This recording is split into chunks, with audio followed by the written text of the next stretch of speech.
Evan, and I'm doing a mini class on smallpox. So start with some basic information. Smallpox was an infectious disease caused by one of two viral variants. So it's like based on virus instead of bacteria, and that is one of the reasons why it can become like a global pandemic for many, many years, because antibiotic wouldn't work. And the risk of death is around 30%. Yeah. So symptoms. Well, it is primarily a infectious skin disease. So like the pictures are really visually displeasing. So I just put it on the next page. I'm gonna show for a brief second. Look like this.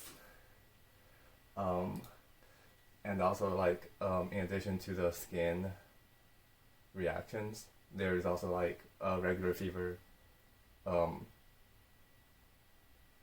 effects basically, and it can cause like fluid-filled bumps and whatnot. So, well, those basic information, like you can just go online and search for them. I think it's a lot more interesting to talk about the story aspect of things. So also interesting facts, I guess. The original smallpox is unknown. The earliest evidence of the disease dates back to the 3rd century BCE in Egyptian mummies, and there's like detailed description right after that. It's in 18th century Europe. It's estimated that 400,000 people die every single year.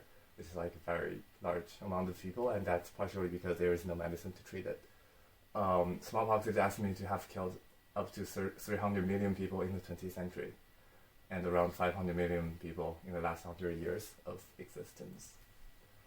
And that I'm not 100% positive, but some sources say that China in the 1500s there has been like some ways to defend against it, but still, personally I don't really think that's the case. So vaccination. This is like one of the most painful vaccination out there, and I have it, my parents all have it, and essentially like kind of date, like those kind of vaccination has improved over time, and it leaves less and less big of a scar.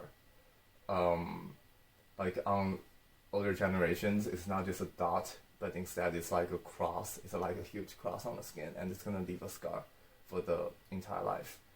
And in different countries, they have like different scars, and that's kind of one way to, like, it's like an interesting way to tell nationality. But like for our generation, the scar is like so tiny that most people don't realize it. And also another thing is smallpox vaccination is the first vaccination shot most babies get in Asian countries. So interesting fact, smallpox may have originated in ancient Egypt. The mummy, this person, have died more than 3,000 years ago, has been probably the first one to have suffered from smallpox, and it has been like, on the mummy they have found evidence of smallpox.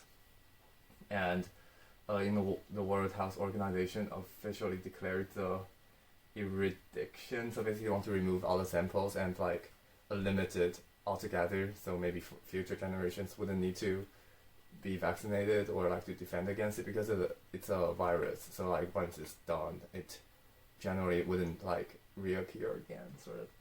So no evidence, no medicine can treat smallpox, not even today, but the vaccination can help the symptoms even after like somebody has got smallpox.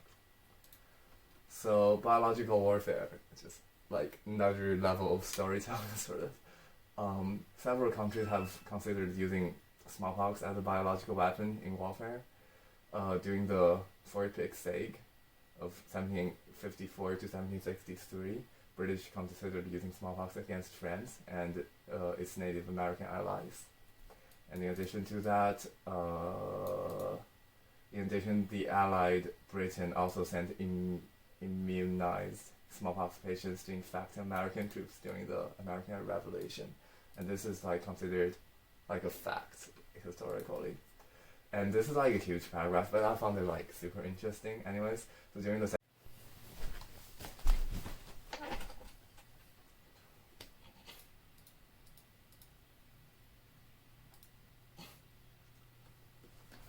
Okay, so more about biological warfares. This is a huge paragraph, definitely I'm not going to read it. So basically what it says is in the World War II, the United States, United Kingdom, Japan all tried to develop smallpox weapons, but none of them has been like actually used because of widespread of vaccinations. However, there is another, it might be rumor, I'm not 100% positive, is that the what's that?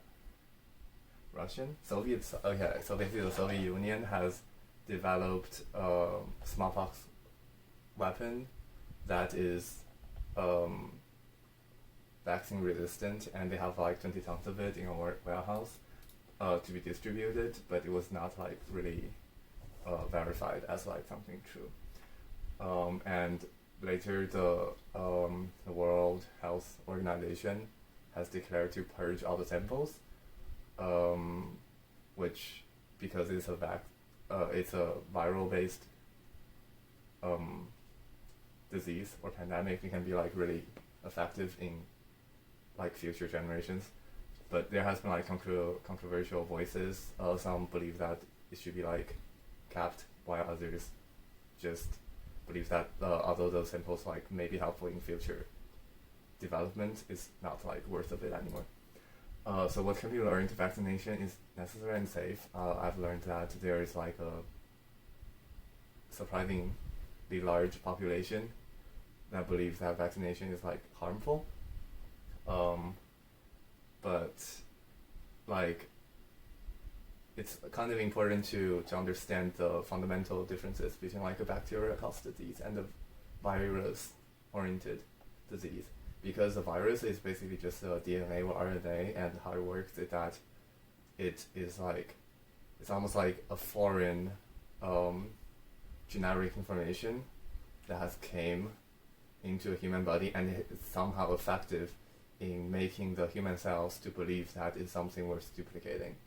And so basically the same strand gets duplicated by hijacking normal human cells. And the problem does not really start there, because there's like foreign genetic material floating around the air all the time, like even right now.